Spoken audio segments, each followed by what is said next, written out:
Good morning, church family.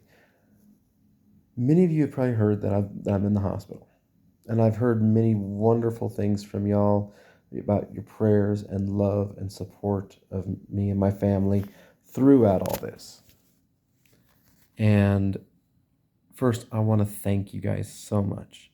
It is so encouraging to know that you guys are there with us through this process and everything. And there is some things I've been hearing, and I it drew me to question. I started digging in the scripture, lots of times sitting here, nothing else to do. And something I've heard from people is God's not going to give you more than you can handle. Okay, I was curious, where is this in scripture? I've been through the scriptures many times, and after lots of digging, I've come to find out it's a misconception of what is said in 1 Corinthians 10:13. Now, this is what it actually says. No temptation has overtaken you except such as common to man.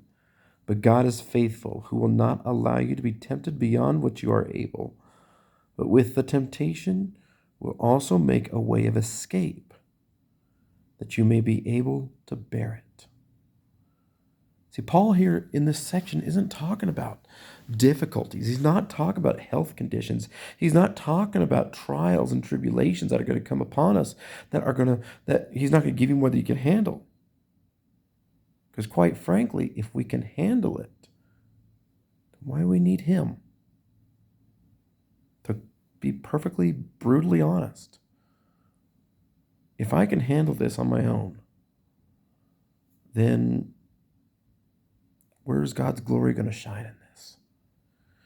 Where is his purpose going to point out in this? So,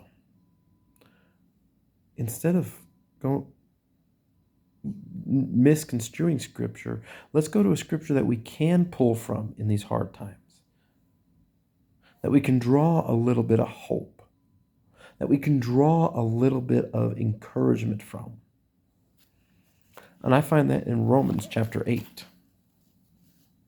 Everyone has a different verse for finding these kind of encouragements, but let's look a little bit at this one real quick. Romans 8:28. Try to keep my face in focus here. And we know that all things work together for good to those who love God, to those who are called according to his purpose. All things work together for good for those who love God. So the first question, do you love God? If the answer to that question is yes, then everything's going to work together for good. Does that mean everything is good? In our perception, in our ideologies, in our way of looking at things? Probably not. But the best way I've ever heard this verse explained to me, my wife used it, I've heard it from other people as well. You come up and you say you're hungry. You are? Great. Here's a cup of flour. I don't know if you've ever tasted flour. It's flour by itself. It's dry, nasty, bitter. Yeah, I don't like to eat. I don't think I'd want to eat flour straight. Okay, well, here, let me give you a little bit of baking soda. That even tastes worse. Some salt? Salt's okay. Some oil? I don't like to drink oil straight. Sugar? Well, sugar's pretty good. Not everyone likes a little sugar. But see, those things by themselves, on their own, individually, they're not going to satisfy your hunger. They're not going to satisfy you. They're not going to help you.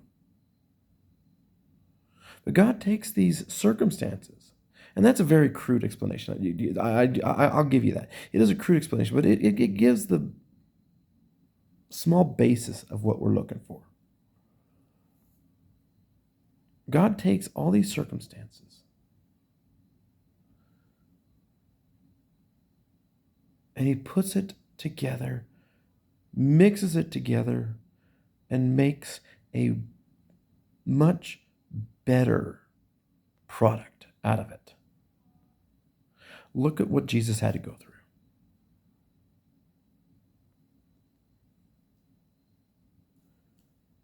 From the scourgings,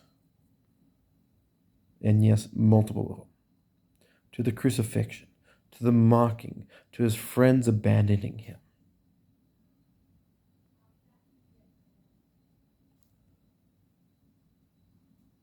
What all did he have to go through? What all did that have to do? Well,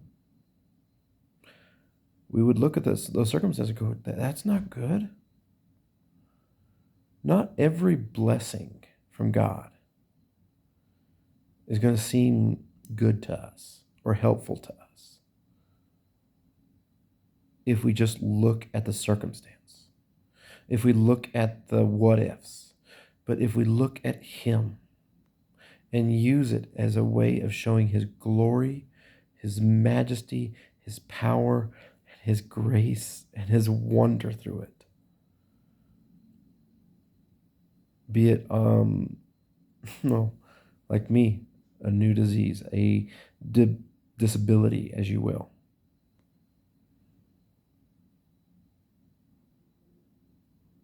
I could let it bring me into depression, which, quite honestly, it did for a little bit. And it will occasionally here and there. But I go, you know what? Yeah, I can't do what I used to do. But look what God can still do through me. Look how God can still use me to help. I'm sitting in the hospital and I can still do what God has called me to do, and that is to teach and to help and encourage others. You can do the same.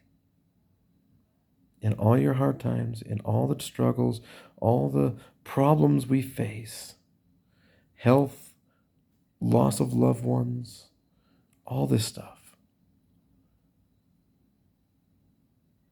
we can still draw on him and point all the glory to him.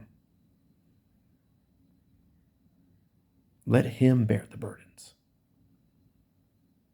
Jesus did say, "Come to me, all you who are weary, and I will give you rest."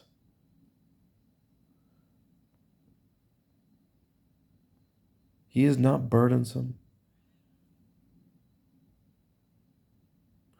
These diseases we face, these things that we go through,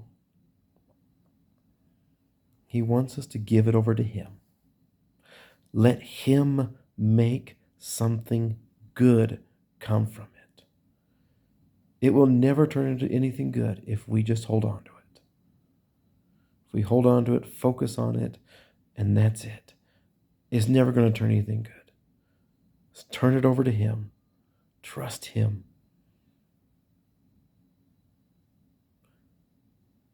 Because he will never give us anything that he cannot handle.